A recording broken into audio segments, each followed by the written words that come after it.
ុំចប់ហើយនៅឡើយត្រឡប់តល់ពីងពីអូចាលើអង្គរាសេងមាសសិនខ្សែដោយដៃចិនតាឆ្លាក់រឿងវាសនាចប់ទាំងទឹកភ្នែក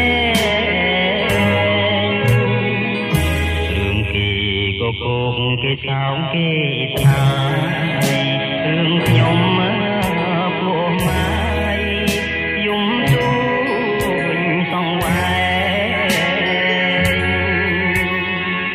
រងចាំសូរិយាយាងរាថ្ងៃស្អែកត្រែងបានរំលែកភ្នំទុកទៅខ្លាំងសំណាច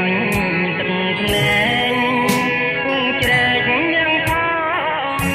លាបាត់ដំបងទុកជារឿងចាំងរឿងស្ទឹង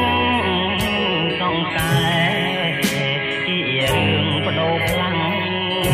នឹកឡើងសែនខ្មាស់ជីវិតខ្លួនឯង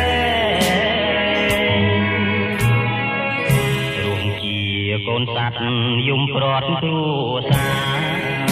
រស់ចាំសង្ខារ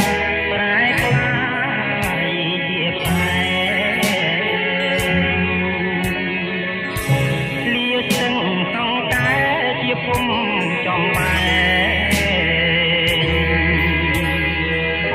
ដែលខ្ញុំសូមថ្លែងរឿងខ្ញុំចប់មក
កូនសត្វយំព្រាត់គ្រួសា